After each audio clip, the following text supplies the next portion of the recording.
Hello everybody, welcome back to Polymath. My name is Dan, and today I want to talk to you about a big problem. I want to talk to you about a massive problem. I want to talk to you about a massive debate raging not just in the sciences, but also philosophy as well. One which is at the cutting edge of these fields, and really the cutting edge of our understanding of human nature itself. And that is the debate on the hard problem of consciousness. Why is it, how is it, that physical processes give rise to subjective experiences? So our consciousness, our ability to feel things, our ability not just to process information or react to stimuli, but to have genuine subjective experiences such as love, fear, happiness, sadness, pain, all this kind of stuff. Why is it that electricity flowing through cells in our nervous system, why is it that this purely physical process leads to this somehow qualitatively different ability to feel? Why is it the case that a nervous system, which really is just a bodily system designed to process and react to stimuli, why is it that that information processing doesn't just go on in the dark, as philosopher David Chalmers puts it? Why is it that we feel things as a result of its operations as well? And this is a really, really massive question in science right now. So to give an example of what I mean, imagine a hypothetical example where you take a neuroscientist and you raise her in a black and white room and you only give her access to black and white media. So this person has never seen a color in their life. But you teach them everything there is to know about neurobiology, everything there is to know about the biology of color, of vision, of the wavelength of the color red, of poetry surrounding the color red. You do all of that kind of stuff. And then you let her out the room for the first time. She goes outside and she sees the color red for the first time. Has she gained a new experience? Has she learned something new then? And if you think yes, then you're really acknowledging that there's this massive gap between our understanding of physical processes and our understanding of subjective experience. There's a name for this in the field, the explanatory gap, a term coined by another philosopher called Levine. This kind of difference in how we understand physical processes such as neurobiology and how we understand genuine subjective experiences. And the idea is that learning neurobiology alone and just learning biology doesn't seem to be telling us anything about subjective experiences and the way that we feel. So another way of putting it is done by another philosopher called Nagel, who famously asks, what is it like to be a bat? Because we can learn everything there is to know about a bat's brain, about a bat's nervous system, about how a bat responds to stimuli. But what that doesn't tell you anything is this subjective experience of what is it like to be a bat. So just to get some key terms out of the way, the term in philosophy called qualia, which generally applies to subjective experiences. So the subjective experiences of having emotions or feeling things are referred to as qualia. So there's the qualia of seeing red, the qualia of pain, the qualia of happiness, the qualia of love, and so on, so on, so forth. Another key term is ontology, which is the study of reality. So that's basically asking, what's real? Is it, for example, just physical stuff, such as matter, energy, and forces? Is there a mental world? Is consciousness somehow made of something different than physical things? Is there a supernatural world? The questions of what's real are ontological. Epistemology is the study of knowledge. So what do human beings know? What can human beings know? So this explanatory gap can be ontological. So the reason why we don't seem to be understanding what's going on here could be that our conception of ontology is wrong. So currently, science has a physicalist ontology. Modern science believes that only physical things such as matter, energy, and forces exist. It could be that that's wrong, and that's why we're not understanding consciousness.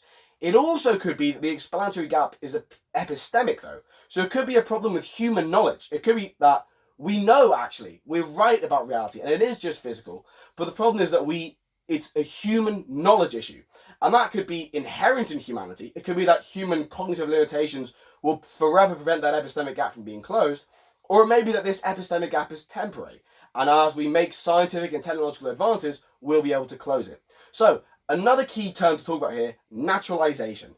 Naturalization is when phenomena that were previously seen as beyond the reach of science and ascribed to supernatural forces. So, for example, historically, this was movements of the sun, movements of the moon, why bodies fall to the center of the earth, why things grow, how life works, all this kind of stuff. As modern science advances, these things become naturalized because we develop natural, mechanistic explanations for how these work. So, for example, when it comes to life and growth, we have developed natural, mechanistic explanations about the role of gametes, so sex cells, and genes, and proteins, and enzymes, and all this kind of stuff. So that leads us to a final key thing to define.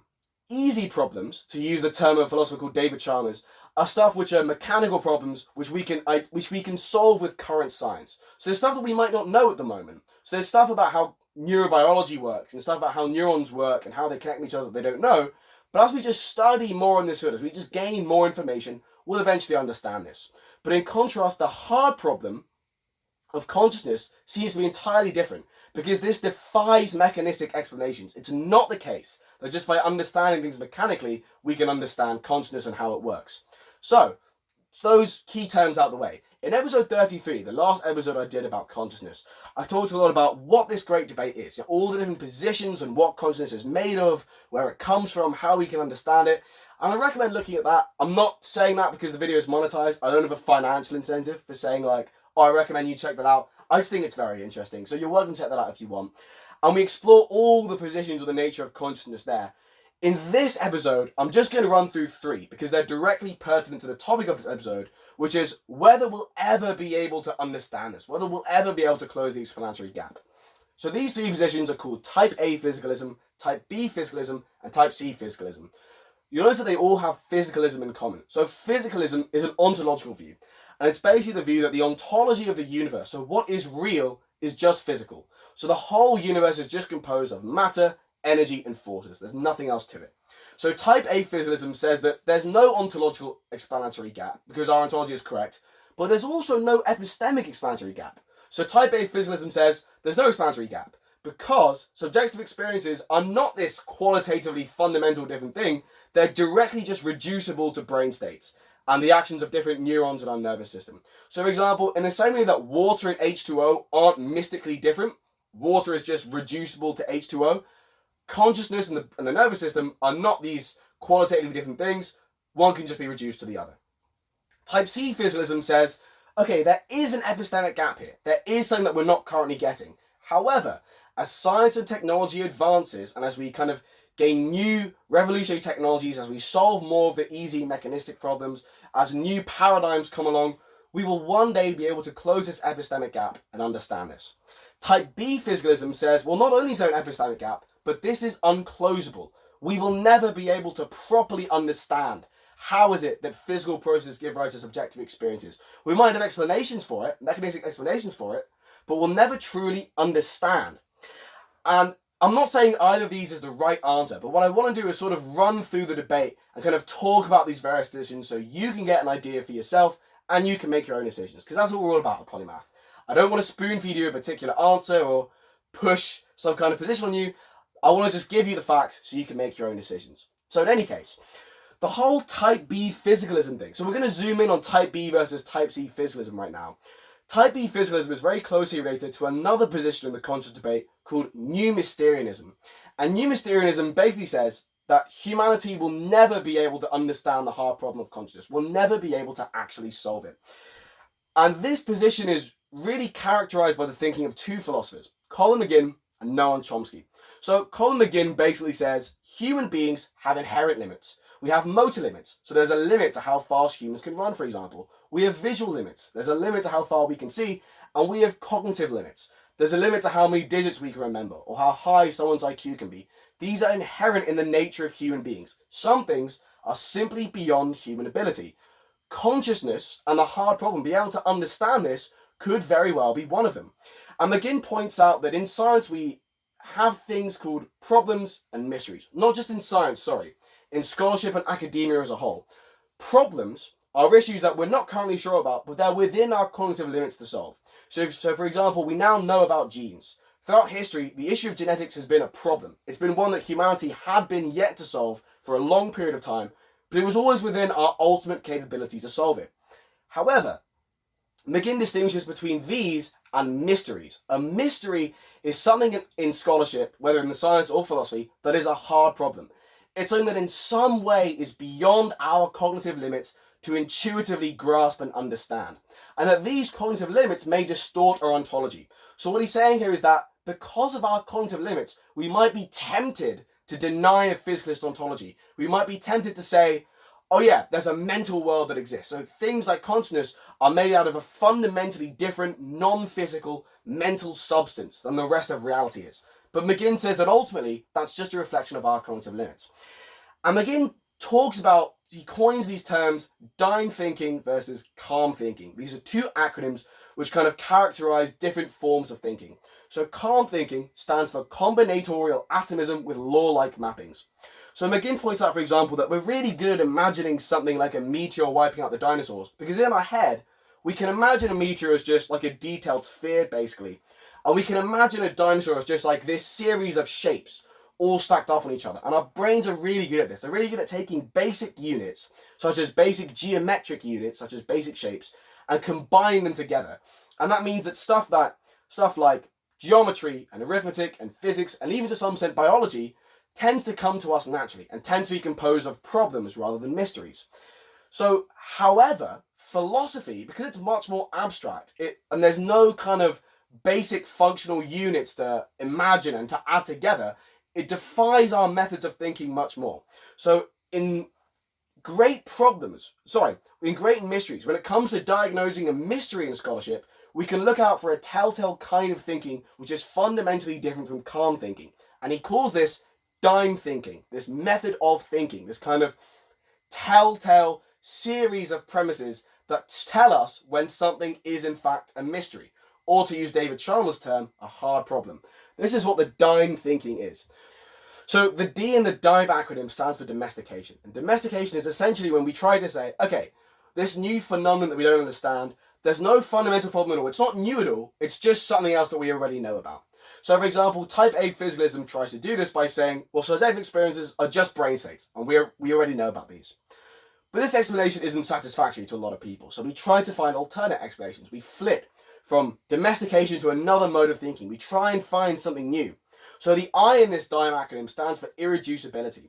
And irreducibility is when we say, okay, this phenomenon is irreducible. It's fundamental. It can't be simplified to anything else. So there's a position in consciousness called panpsychism, which argues that consciousness is a fundamental property of the universe. So it's woven into all physical matter. So plants, rocks, even atoms, even quarks have consciousness. It's irreducible. But that explanation isn't satisfying for a lot of reasons either. So we try and find a new paradigm. The M in the DIME acronym stands for magical pseudo-explanations. So for example, there's this position in consciousness called dualism, which poses that consciousness is made of a fundamentally different substance than the physical world. There's this mysterious non-physical substance. But this also opens up a massive can of worms. I mean, it's like, what is this substance? Where does this come from? Is this real? Can we prove this? Is there any evidence for this? How does this substance work? And how does it interact with the physical world anyway? So that's also not a very satisfactory paradigm.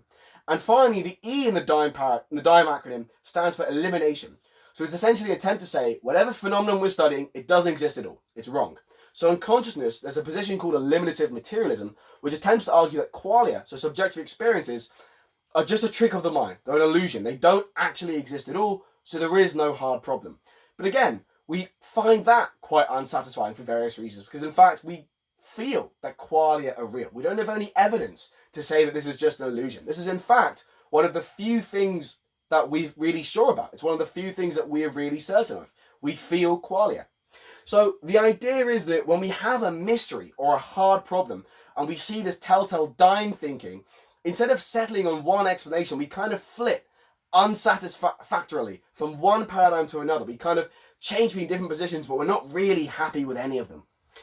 So this is the paradigm of new Mysterianism, but this does actually have a counterpart called old Mysterianism, which is associated with older philosophers such as Hume, Darwin, Locke. And it basically says humanity has inherent cognitive limitations, so we can't understand everything. This argument has a very strong echo in the arguments of another philosopher associated with new Mysterianism called Noam Chomsky. Now, Noam Chomsky, a very, very big name. So this guy has 47 honorary degrees. He's so well cited in the humanities, the social sciences, and the sciences that for a time like the 60s and 70s, he was as well cited as Shakespeare, Karl Marx, Freud, even the Bible. So this was a really, really big figure. And Chomsky points out that just as we have genes which shape our physical phenotype within certain limits, so we all have a genetic code and we're all different, but we're all kind of the same. You know, we have 4 limbs, we have a trunk, we're bipedal, we're vertical. And Chomsky says that just as we have genes which organize our physical phenotype, so our physical characteristics, The same applies to our cognitive phenotype, our cognitive characteristics. So Chomsky looks back at the period of science and finds that actually we've had hard problems before, namely the problem of gravity. So gravity, when people discovered it, people could they could accept that some bodies could exert a force from a distance and attract other things to them, despite the fact they weren't actually touching. But in fact, this really baffled people. This was seen as unintelligible to many people. And in fact, this is still quite unintelligible to scientists. Like, how is it that something that isn't touching something else can exert a force in it and somehow get it to come over? It's something that we can kind of accept, but not really wrap our heads around. And Chomsky talks about the hard problem of gravity, and he basically says the way that we got around it wasn't by solving the hard problem of gravity. We never made this intelligible. We never really understood how this worked. We just kind of accepted it and moved on. We just kind of said in science, okay, we've identified this hard problem, but in fact, we don't need to solve this. The job of science is not to solve hard problems. We just need a sort of mechanistic explanation about how the world works. And if we don't get it, if we can't wrap our heads around it, then that doesn't actually matter. So Chomsky's first point is that actually, when it comes to the hard problem, we're never going to solve it. We should just accept that and move on. Because it's what we did with gravity, and we're all fine as a result of it, and it's what we kind of have to do now. There's no alternative. Chomsky also points out that despite all this talk about a physicalist ontology composed just of physical things such as matter, energy, and forces, we're not really sure what the physical world is. Physics is still an unfinished project. We're still unsure about a lot of things. I mean, stuff like dark matter and dark energy still baffles us. Exotic matter still baffles us. How we can reconcile the theory of quantum theory with the theory of gravity still baffles us. There's still loads of stuff we're not unsure about. There's still loads of mysteries. So Chomsky basically says physics is unfinished, so for now, let's not worry about trying to come up with a physicalist explanation for consciousness. We can wait until it's finished and then try and do this. But that doesn't mean we get it, it just means we need to accept it and move on. So this all kind of links into type B physicalism. However, type C physicalism would disagree with this. So the argument of type C physicalism, associated with thinkers such as Crick, basically says, we'll start with the easy problems. We'll start with the mechanistic explanations of what we know and what we can actually solve. And over time, we'll just get the hard problems. As technology develops, as new thinkers come along, as new scientific paradigms come along, over time, we'll just get it. So type A physicalism uses the same arguments as type C physicalism, but it uses these arguments to a different end. Because remember, type C physicalism says the hard problem doesn't exist at all. There is no hard problem. There is no explanatory gap. So type A physicalism basically says, well, look, this seems like a hard problem, but loads of stuff historically seemed like hard problems. So for example, how do we get oak trees from acorns? Or how are energy and matter related? So you know that famous equation, E equals mc squared? E is energy, m is matter, c is the speed of light squared. That equation is basically just a proof that energy and matter are in fact the same thing. And type A physicists point out that, this used to baffle us, but we solved it. We used physics, we used our sciences, we used scientific paradigms, and we managed to do it. And in fact, they point out, the history of science is just a journey of naturalizing stuff like life and growth, where we gradually eliminated supernatural and non-physicalist forces from our ontology. We gradually began to sort of come up with natural physicalist understanding of stuff which we previously thought was supernatural or beyond physicalist explanation. So the argument is here that actually there is no hard problem, and betting that consciousness is a hard problem that can't be solved is like betting against science itself, because actually the track record of science shows that throughout history, all this stuff which seemed intractable, we've managed to figure out. We've managed to naturalize all this stuff. So there's no inherent reason why science can't explain consciousness too, because it's gotten us this far. It's gotten us so far compared to where we are. What's to say that consciousness isn't just another one of these obstacles which scientifically we can overcome?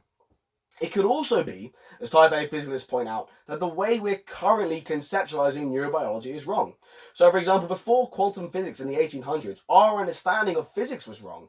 And then unique thinkers such as Albert Einstein and Max Planck came along and they gave us quantum physics, and they completely revolutionized the way we thought about physics. But by doing so, a lot of stuff that didn't make sense before now does make sense.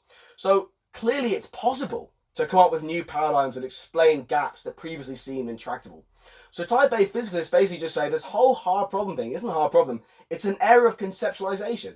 We're wrongly thinking that consciousness is fundamentally different from brain processes somehow, but in reality, it's just brain states. It's just an aspect of brain functioning. And there's nothing which logically blocks a physicalist explanation for consciousness. There's no a priori barrier. There's no kind of philosophical or intuitive barrier as to why we can't understand consciousness. So just because we can't currently imagine how a physical state or a physical process could give rise to consciousness doesn't mean it's impossible. It just might be hard to conceive. So, for example, it was once hard to conceive that lightning is just electricity. And in fact, if you think about that, it's kind of crazy. But it makes sense. It's intelligible to us. We can conceive of it. So, for an example, water being H2O wasn't obvious at all to ancient thinkers, but it's still conceivable. If you explain to people how atoms work and how the periodic table works, and then you explain to them that water is just H2O, that's not beyond their understanding. You've just changed the way that they conceptualize water. And by doing that, you've gotten rid of this seemingly intractable barrier to understanding two things. And then finally, so type A physicalists also say, like Chomsky, physics is incomplete. But they use this premise, they take this basic fact and take a different conclusion. So type A physicalists basically say physics is incomplete. So of course stuff like consciousness doesn't make sense to us right now. But once we understand the full story, it'll probably be completely different. Because of course we're currently not getting consciousness because we don't even understand energy. We don't even understand the physicalist ontology that all this is predicated on. So those are sort of two sides of the debate. There's this sort of intractable epistemic gap debate, and then there's this other side that there is no epistemic gap. It is worth saying, however, that all this stuff about the type A physicalist argument, all this really begs the question of how, because they're just sort of assuming that we will. They're just asserting with brute force somehow in the future neurobiological understanding will explain qualia. But how? And obviously they can't conceive of how because that technology hasn't been invented yet. But it's also a bit convenient. Like, it's very easy to just say, oh yeah, we'll figure it out in the future. But in reality, it doesn't really seem like technology can figure it out. So if we return to the example of the neuroscientist who was raised in a black and white room and saw red for the first time, it just doesn't really seem like any number of easy problems we solve, any number of mechanistic explanations we have, will ever really help us understand it. It doesn't really seem like solving easy problems is ever going to help us solve this hard problem. And it's also not like how other problems of life and growth work, because these are mechanistic problems. But in other actual hard problems, such as gravity, we never figured it out. So it's not a case that we managed to somehow eliminate the mystery around this. As science progressed, science has come so far since the 1600s, gravity still continues to be a hard problem. It continues to be unintelligible. It's just that we no longer think about it. And even in the case of water and H2O, water has emergent properties like wetness. H2O doesn't have wetness because hydrogen and oxygen don't have wetness. That's a qualia. That's a subjective experience. But water does have that.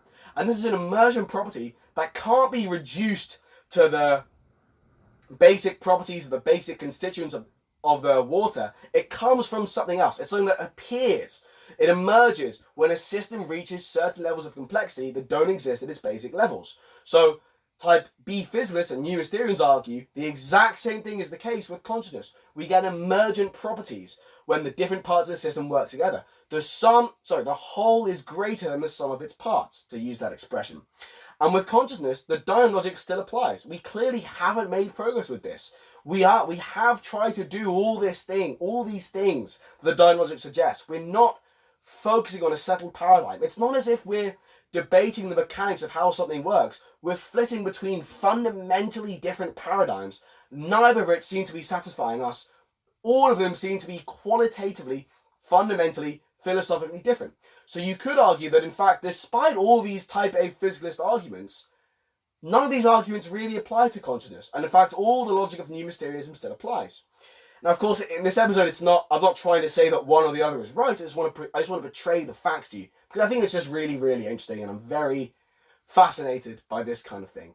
So that's today's episode. I really hope that you guys enjoyed. It was really fun for me to make, so I really hope you guys enjoyed listening to it. I think I might do one more episode of consciousness, just about where in the brain is correlated with consciousness. So, like, where in the brain does consciousness actually come from? But until then, I hope you all have a lovely, lovely day, and take care. Goodbye.